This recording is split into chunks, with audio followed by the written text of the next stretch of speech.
Olá pessoal, tá tudo bem com vocês?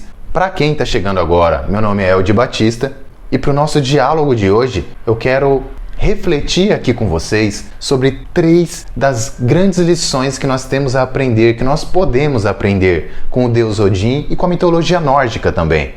Antes de mais nada, vamos pensar por um instante em quem foi Odin. Quando a gente olha para ele, ele foi a personificação do deus supremo da mitologia nórdica, o grande líder, o grande pai. Só que quando a gente olha de fora, sem nos aprofundarmos em sua história, nós podemos pensar que ele era alguém que já nasceu absoluto. Ele era um ser que foi o primeiro deus, o criador de tudo, e não foi essa a sua história. Na verdade, Odin, ele foi neto do primeiro deus que existiu, Buri. E ele, juntamente com seus 2 irmãos, foram responsáveis por dar o sopro da vida para os humanos. Quando nós olhamos para mitologias pagãs, a gente tem que entender o seguinte: elas não são, por exemplo, como o cristianismo, no qual a visão de Jesus é tida como um ser perfeito, absoluto, acima de qualquer falha. Em mitologias pagãs, não. Quando a gente olha para a mitologia grega, a gente vê bem claramente os deuses com várias falhas. Com a mitologia nórdica é a mesma coisa. Os deuses eram seres, entre outras coisas, antropomorfizados. Eram tidos também a partir da visão dos humanos. Eram seres que beiravam a humanidade em vários momentos. E é interessante a gente perceber também como Odin personifica grande parte das características do povo nórdico. E um desses elementos, o primeiro que a gente vai compartilhar aqui, é a busca da sabedoria. Odin era um grande buscador. Ele tinha uma gana, um desejo enorme por obter sabedoria. Conta a lenda que ele se dirige até um poço no qual haveria a água da sabedoria. E lá ele pede para o seu guardião, Mimir, se ele poderia beber dessa água. Então o seu guardião lhe diz o seguinte: tudo bem, você pode beber, só que você vai ter que deixar aqui um olho. Você arranca um olho seu e você tem esse direito. E aí não se sabe o que Odin pensou nesse momento, se ele deliberou, se ele refletiu acerca da situação ou se ele já foi de imediato. Mas a verdade é que ele foi lá e arrancou o seu olho em prol de beber da água da sabedoria. E aí nós temos uma interpretação espetacular a respeito disso. Quando Odin bebeu da água da sabedoria, ele também manteve um dos seus olhos. Ele diminuiu a sua capacidade de visão do mundo externo, porque os olhos, de certa forma, nos ligam, nos permitem enxergar uma realidade que é a externa, mas ele aumentou uma outra capacidade, porque a água que ele bebeu não era apenas de conhecimento. Quando a gente pensa que, de uma forma bem simples também, conhecimento e sabedoria, a sua diferença, conhecimento é um acúmulo de saberes. Eu posso saber, por exemplo, que a Terra tem 6 sextilhões de toneladas, que Viena é a capital da Áustria, mas isso são saberes, são conhecimentos que estão registrados. O que ele recebeu, o que ele ganhou quando ele bebeu daquela água, também foi o discernimento, também foi a capacidade de entender as coisas para além do mero saber. Quando ele faz isso, ele ganha um olhar, uma capacidade de visão e de interpretação daquilo que é mais interno, daquilo que é mais profundo. Ele diminui a visão do fora, mas ele ainda continua enxergando, e ele aumenta a visão do profundo, de uma dimensão além da realidade física. A partir de então, ele se torna um ser diferente. Ele dá um salto, ele se torna uma outra pessoa, muito mais capaz do que era antes.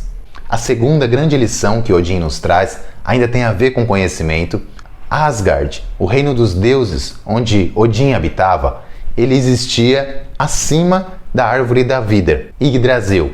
E reza a lenda que existiam 3 donzelas que escreviam runas, mistérios, no tronco dessa árvore.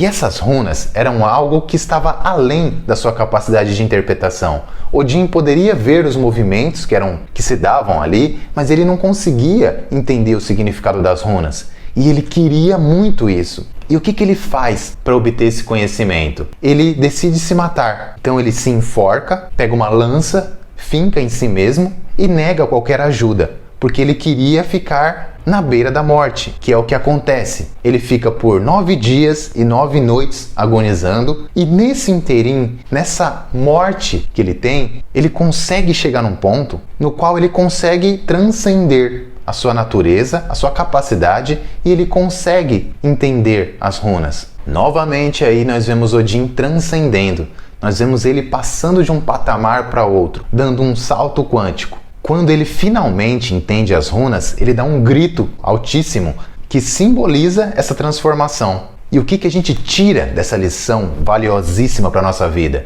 Tudo na vida se dá entre a morte e o renascimento. A todo tempo estamos morrendo e renascendo. Isso é um rito de passagem antes de qualquer outra coisa.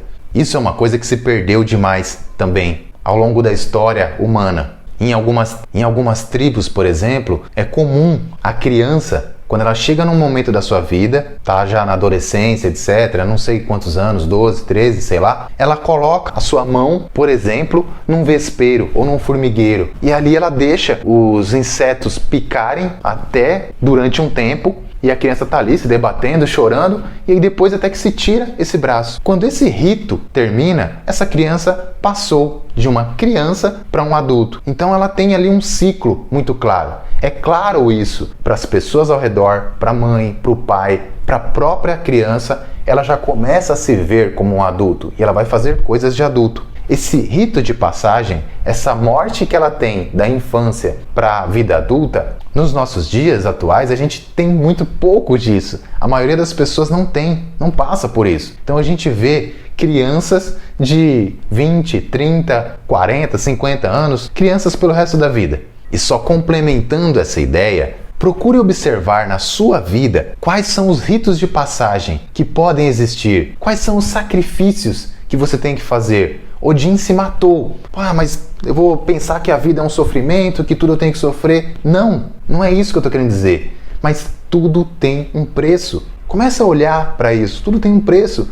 Eu quero conhecimento. Então você tem que estudar. Você tem que talvez pagar para alguém. Você tem que se esforçar. Você tem que pensar. Eu quero ter uma vida melhor. Eu quero interagir melhor com as pessoas. Quero ter um relacionamento duradouro. Beleza. Então você vai ter que deixar o seu ego de lado. Muitas vezes você vai ter que conversar. Você vai ter que entender o outro. Você vai ter que sentir. Deixar a vaidade de lado. Quem é que quer fazer isso? E agora a terceira grande lição que a gente tem, pelo menos nesse diálogo para tirar sobre Odin e a mitologia nórdica, tem a ver com a poesia. A poesia também era algo que Odin ansiava grandemente, mas ele não tinha essa capacidade. E aí ele vai em busca disso. Ele se disfarça, se coloca como um humano normal, cria todo um plano para manipular uma situação, até o ponto que ele consegue alcançar a água que continha as inspirações da poesia, que também era guardada por um gigante, e ele consegue. Ele foi ali para dar um gole, ele acabou bebendo muito mais do que isso, e quando ele volta para Asgard, ele se transforma numa águia e volta voando, e quando ele chega lá, ele pode regurgitar, ele vomita grande parte dessa água, e ele tem para si e ele tem para os outros. Que lição que a gente tira dessa mitologia, dessa lenda? Não bastava que ele tivesse muito conhecimento, muito saber, muita capacidade, mas que ele não pudesse passar isso para os demais. Então ele deixou lá um pouco para que ele pudesse transmitir aos outros. Olha que interessante. A poesia, ela é isso. Ela é uma inspiração. Eu vou transmitir alguma coisa aos outros. E na vida, muitas vezes, se a gente não consegue fazer isso, a gente peca em diversos sentidos. É mais ou menos como aquele professor que você tem na escola. Acho que todo mundo já teve um assim em algum momento da vida. Que você olha e caramba, fulano é muito inteligente. Só que eu não entendo nada da aula. Então tem pessoas que elas têm uma capacidade gigantesca, mas elas não conseguem transmitir. Elas não conseguem inspirar. Então Odin, quando adquire essa capacidade, dá esse terceiro salto quântico, vamos chamar assim, ele também eleva a sua condição. Então, pessoal, percebam como o caminho de Odin, ele se faz da mesma forma que é a essência do povo nórdico, a meritocracia. Ali ninguém ganhava nada de mão beijada. Você tinha que conquistar. Para você ser um guerreiro, você tinha que lutar grandes batalhas, você tinha que vencer, você tinha que se colocar em situações difíceis. Odin é um símbolo também porque ele se coloca em situações, ele personifica essas questões profundas, intrínsecas, não só do crescimento do povo nórdico, mas também de toda a humanidade. Percebam como a sua trajetória se dá basicamente através da busca da sabedoria, do crescimento pessoal. Ele é alguém que vai em busca da sabedoria. Primeiramente, ele vai em busca da sabedoria como um todo, e aí ele se vê diante de um desafio, tendo que entregar parte da sua visão para obter um conhecimento maior, interno, superior talvez. Em seguida, ele também se vê numa situação difícil e ele entende que ele tem que morrer para aquilo. Essa morte simbólica ou visceral, ela é algo extremamente arquetípico. Se a gente for olhar aqui só para ter um exemplo, que talvez grande parte das pessoas conheçam, se você olhar lá o filme Matrix, vai chegar um momento que o Neo tem que fazer uma grande escolha e ele morre. E é a partir da sua morte que ele surge mais poderoso, mais forte. Que por sua vez essa história também é tirada de lá de 2000 anos atrás, das histórias acerca de Jesus Cristo. E esse simbolismo, ele serve para tudo em nossas vidas. É preciso morrermos para certas condições, para certos desejos, para certas ilusões que nós temos acerca da vida, para que possamos renascer para algo acima, para um olhar diferente de tudo.